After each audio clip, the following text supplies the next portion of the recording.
이제는 믿고 싶지 않았다. 하지만 믿을 수밖에 없는 상황이었다. 차 안에서 손을 꽉 쥐었다. 핸들이 부러질 듯한 힘이 들어갔다. 숨을 쉬는 것조차 조심스러웠다. 마치 작은 소리라도 내면 내 안의 의심이 현실이 되어 버릴 것 같았다.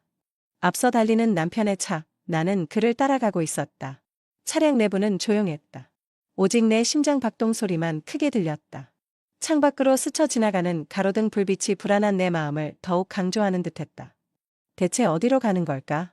왜 이렇게 가슴이 두근거릴까? 손끝이 저려왔다. 심장이 빠르게 뛰었다. 마치 머지않아 무너질 진실을 준비하는 듯했다. 몇 달 전부터 달라진 남편. 새로운 넥타이, 생소한 향수, 달라진 태도. 늦어지는 귀가, 조용한 통화, 혼자만의 외출. 처음에는 단순한 변화라고 생각했다. 하지만 그 변화들이 쌓이자 불안함이 커졌다. 처음엔 스스로를 다독였다.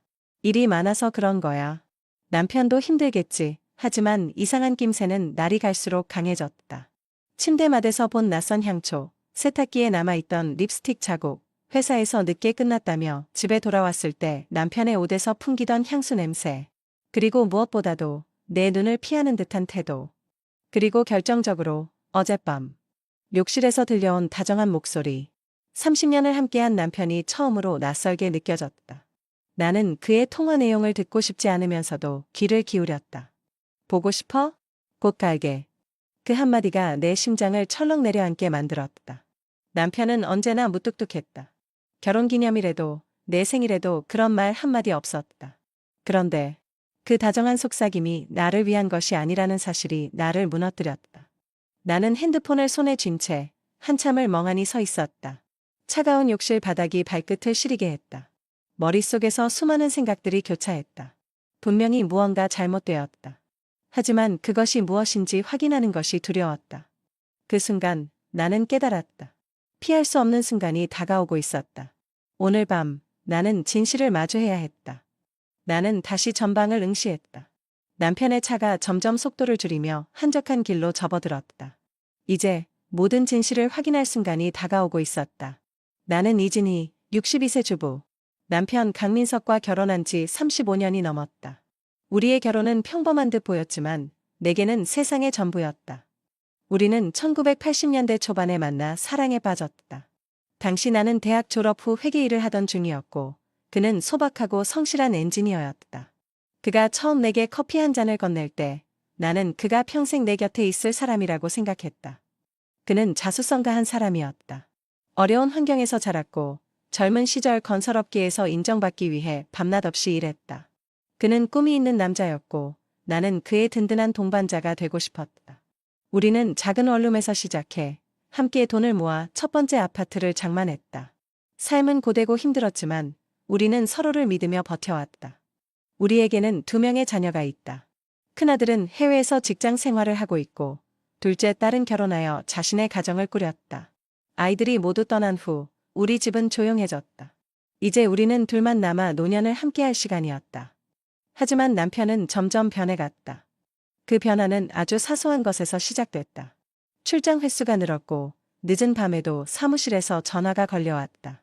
예전에는 함께 앉아 저녁을 먹으며 하루를 이야기했지만 이제는 핸드폰을 붙들고 있는 시간이 많아졌다. 그의 옷장에서 낯선 넥타이를 발견했을 때 나는 그저 사업상의 변화라고 생각했다. 가끔 은은한 향수 냄새가 나는 것도 새로운 습관이겠거니 했다. 하지만 이런 변화들이 쌓여가면서 내 안의 불안함도 커졌다. 그는 요즘 늘 피곤하다고 했다.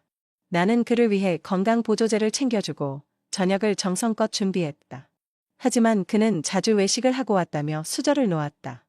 주말이면 함께 영화도 보고 근처 공원이라도 다녀오던 그가 요즘은 나보다 친구들을 더 자주 만났다. 한 번은 그의 전화기를 본 적이 있다. 잠금 화면에 낯선 메시지가 떠 있었다. 오늘도 기다릴게요. 나는 그 문장을 보고 머릿속이 하얘졌다. 누구지? 순간적인 충격과 함께 심장이 뛰기 시작했다. 남편은 그런 사람이 아니라고 믿고 싶었다. 하지만 믿음과 현실 사이에서 혼란스러웠다. 그리고 어젯밤 욕실에서 들려온 다정한 목소리. 내 남편이 맞나 싶을 정도로 부드러운 톤. 보고 싶어? 곧 갈게. 그 순간 나는 알았다. 내 예감이 틀리지 않았음을. 나는 욕실 문 앞에서 한참을 서 있었다. 그가 나와 마주친다면 나는 무슨 말을 해야 할까? 하지만 결국 그는 전화를 끊고 아무렇지 않은 얼굴로 거실로 돌아갔다. 내게 아무 말도 하지 않은 채. 그 모습이 더욱 나를 아프게 했다. 나는 침실로 돌아와 밤새 잠을 이루지 못했다. 그동안의 모든 변화들이 머릿속에서 하나로 연결되었다. 이제 나는 그 진실을 마주해야만 했다. 남편의 차가 도착한 곳은 한적한 아파트 단지였다. 나는 차창 너머로 그를 지켜보았다. 익숙한 주차장에서 남편이 차를 세우고 내렸다.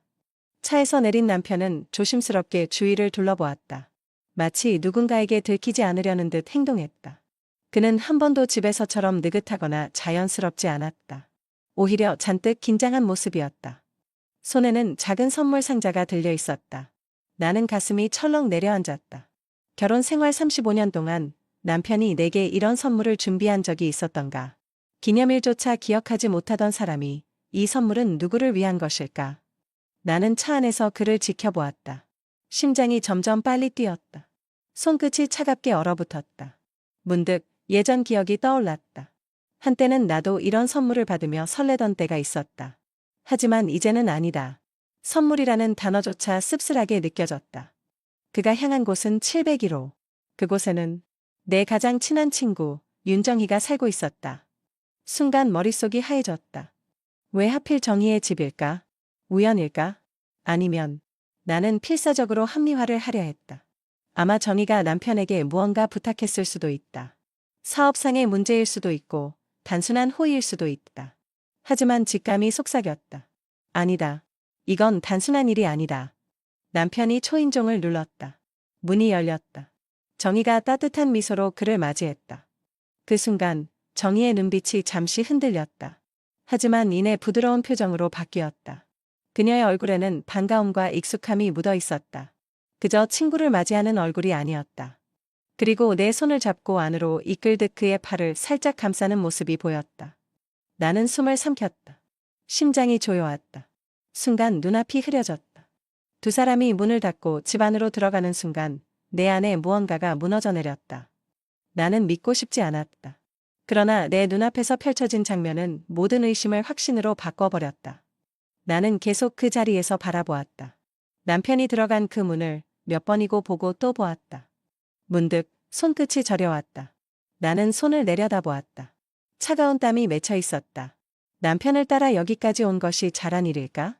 아니면 그냥 모르는 척해야 했을까? 분명히 잘못 본 것일 거라며. 하지만 그럴 리가 없었다. 나는 고개를 돌렸다. 숨을 크게 내쉬었다. 그리고 결심했다. 직접 확인하리라. 나는 한참을 차 안에서 기다렸다. 이 모든 것이 착각이길 바랐다. 하지만 남편은 2시간째 나오지 않았다. 가로등 불빛이 흐릿해지는 밤, 창밖으로 보이는 아파트의 창문들을 바라보며 내 안에서 점점 불안이 커져갔다. 결국 나는 차에서 내려 아파트로 향했다. 손끝이 차가웠다. 몸을 감싸는 밤바람조차 나를 긴장하게 만들었다. 엘리베이터를 타고 7층에 도착했다. 버튼을 누르는 손이 약간 떨렸다. 심장이 요동쳤다. 701호 문 앞에 섰다. 낯익은 번호판, 여러 번 방문했던 곳이었지만 오늘은 다르게 느껴졌다. 나는 한숨을 깊이 내쉬었다. 모든 것이 변해버릴 수도 있다는 두려움이 나를 짓눌렀다. 나는 손을 들어 초인종을 눌렀다. 띵동. 짧고 차가운 벨소리가 복도에 울렸다. 한참 뒤 문이 열리고 정희가 나를 보며 당황한 얼굴을 했다. 그녀의 표정이 모든 걸 말해주고 있었다. 놀람, 당혹감, 그리고 두려움. 진이야, 여기 웬일이야? 그녀의 목소리가 흔들렸다. 나는 떨리는 목소리로 물었다. 남편 있어? 정희의 눈빛이 흔들렸다. 그녀의 눈이 좌우로 흔들리는 순간 이미 모든 것을 알 수 있었다. 이건 우연이 아니었다. 단순한 오해도 아니었다.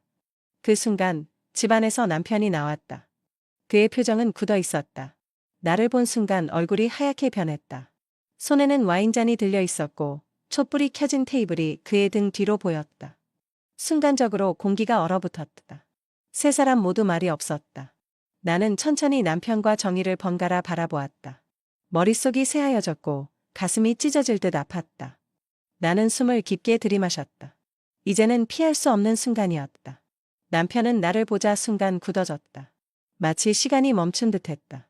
정희 역시 손에 들고 있던 와인잔을 허겁지겁 내려놓았다. 초조하게 서로를 바라보는 두 사람. 침묵이 무겁게 방 안을 가득 채웠다. 나는 천천히 방 안을 둘러보았다. 촛불이 켜진 테이블, 잔잔한 음악이 흐르고 있었다. 와인 한 병이 거의 비워져 있었고 테이블에는 두 사람의 흔적이 선명했다. 그 순간 모든 것이 명확해졌다. 내 가장 친한 친구와 내 남편. 배신. 숨이 턱 막혔다. 심장이 천천히 내려앉는 듯했다. 머릿속이 새하얘지고 가슴이 요동쳤다. 여기가 우리 집이었다면 나는 이것이 꿈이라 생각하고 싶었을 것이다. 하지만 현실이었다. 생생한 현실. 나는 천천히 입을 열었다. 왜? 하필 정이야? 남편은 아무 말도 하지 않았다. 그의 입술이 파르르 떨렸다. 그는 무언가를 말하고 싶어 하는 듯했지만 어떤 변명도 떠오르지 않는 듯했다. 정희는 안절부절 못하며 입을 열려 했다. 하지만 나는 손을 들어 막았다. 더 이상 듣고 싶지 않았다. 어떤 이유든 어떤 해명도 필요하지 않았다. 이건 단순한 실수가 아니었다. 한순간의 실수가 아니라 오랜 기간 쌓여온 배신이었다. 나는 그들의 얼굴을 하나하나 바라보았다. 정희는 시선을 피했고 남편은 얼어붙은 듯 꼼짝도 하지 않았다. 마치 잘못을 들킨 아이처럼 어쩔 줄 몰라 했다. 그 모습이 오히려 더 나를 화나게 만들었다. 이 순간조차 떳떳하지 못한 사람이 어떻게 그렇게 오랜 시간 나를 속일 수 있었을까? 언제부터야? 내가 묻자 정희가 움찔했다. 남편은 여전히 입을 다문 채였다. 나는 그 침묵이 더욱 역겨웠다. 나는 발걸음을 옮겨 방 안을 살폈다. 테이블 위에는 두 사람이 함께한 흔적이 남아 있었다. 반쯤 남은 요리, 포도 몇 알이 담긴 접시, 남편이 평소 좋아하던 초콜릿까지. 나는 고개를 숙이고 손을 가만히 주먹 쥐었다. 손끝이 차가웠다. 이 모든 장면이 단지 어제 오늘 일이 아니라는 걸 본능적으로 알 수 있었다. 이곳에서 몇 번이나 같은 장면이 반복되었을까? 나는 다시 남편을 바라보았다. 그의 눈에는 후회가 담겨 있었다. 하지만 그 후회는 나를 위한 것이 아니었다. 발각된 것에 대한 후회, 계획이 틀어졌다는 절망감. 나는 조용히 말했다. 이제 끝이야. 남편이 나를 붙잡으려는 듯 손을 들었지만 나는 한 발 물러섰다. 진이야, 그게 아니야. 설명할 수 있어. 남편의 목소리는 간절했지만 나는 고개를 저었다. 이제 와서 무슨 말이 더 필요해? 정희가 입을 때려 하자 나는 단호하게 그녀를 바라보았다. 너도 마찬가지야. 더 이상 아무 말도 하지 마. 더 이상 이곳에 있을 이유가 없었다. 나는 돌아섰다. 더 이상 망설이지 않았다. 나는 돌아섰다. 눈물이 흐르지 않았다. 오히려 머리가 차가워졌다. 이 순간을 수십 번 상상했지만 막상 현실이 되자 아무 감정도 느껴지지 않았다. 이제 끝이라는 사실만이 무겁게 가슴을 눌렀다. 느린 걸음으로 아파트를 나왔다. 바람이 싸늘했다. 주변의 소음이 멀게 느껴졌다. 주차장에 도착해 차 문을 열었지만 바로 출발할 수가 없었다. 나는 핸들을 붙잡고 한참을 앉아 있었다. 35년, 우리의 시간들이 머릿속을 스쳐 지나갔다. 첫 만남, 첫 데이트, 첫 여행, 그리고 아이들이 태어나고 함께 맞이했던 기념일들. 하지만 이제 그것들은 모두 과거일 뿐이었다. 다시는 돌이킬 수 없는 시간이었다. 천천히 차를 몰아 집으로 돌아왔다. 문을 열고 들어서자 낯익은 공간이 낯설게 느껴졌다. 모든 것이 그대로였지만 더 이상 내 집 같지 않았다. 탁자 위에 결혼 반지를 내려놓았다. 반지가 부딪히는 소리가 조용한 거실에 울렸다. 이것으로 모든 것이 끝났다. 다음 날 아침 변호사 사무실을 찾았다. 기다리는 동안 손끝이 차가웠다. 서류를 받아들고 사인을 하는 순간 손이 약간 떨렸다. 하지만 멈추지 않았다. 마지막 서명을 끝내자 마음 한편이 무거워지면서도 이상하게도 홀가분했다. 나는 단호하게 이혼을 준비하기로 했다. 더 이상 속고 싶지 않았다. 더 이상 누구에게도 상처받지 않기로 했다. 며칠 후 남편에게서 문자가 왔다. 진이야, 한 번만 이야기할 수 있을까? 너무 늦었겠지만 미안해. 나는 그 문자를 바라보며 깊이 숨을 들이쉬었다. 이제 와서 사과가 무슨 의미가 있을까? 이미 모든 것이 무너진 후였다. 그러나 나도 한때는 사랑했던 사람이다. 한때는 그의 행복을 바라던 사람이었다. 나는 답장을 보내지 않았다. 대신 핸드폰을 내려놓고 창밖을 바라보았다. 새벽 하늘이 점점 밝아오고 있었다. 나는 다짐했다. 더 이상 과거에 얽매이지 않기로. 이제 새로운 삶을 시작해야 했다. 몇 개월 후, 나는 새로운 집에서 혼자 커피를 내리고 있었다. 익숙했던 주방은 사라지고 작은 아파트의 간소한 싱크대가 나를 반겼다. 커피 머신이 조용히 소리를 내며 뜨거운 김을 뿜었다. 창문 너머로 햇살이 비쳤다. 거실 벽에는 내 손으로 직접 고른 작은 그림들이 걸려 있었다. 책장에는 몇 권의 책이 놓여 있었고 한쪽에는 새로 산 화분이 자리 잡고 있었다. 조용한 이 공간이 이제는 나만의 세계였다. 혼자가 된 삶이 낯설었지만 나는 후회하지 않았다. 처음에는 텅 빈 집이 나를 삼킬 것 같았지만 시간이 지나면서 그 고요함이 나를 위로하고 있었다. 나는 예전보다 더 자주 산책을 나갔다. 동네 공원에서 강아지를 산책시키는 사람들을 보며 미소 짓고 카페에 앉아 책을 읽었다. 예전 같았으면 상상할 수 없었던 일들. 하지만 이제는 자연스러워졌다. 어쩌면 이제야 진짜 나를 찾은 것인지도 모른다. 35년 동안 아내로, 엄마로, 그리고 누군가의 그림자로 살아왔지만 이제는 오롯이 나를 위한 삶을 살아가기로 했다. 인생은 때로 뜻하지 않은 방향으로 흐른다. 하지만 그 길 끝에서 새로운 시작을 맞이할 수 있다면 그것도 나쁘지 않다. 나는 커피를 한 모금 마시며 창밖을 바라보았다. 눈부신 아침 햇살이 내 얼굴을 따뜻하게 감싸주었다. 새로운 시작이 기다리고 있었다.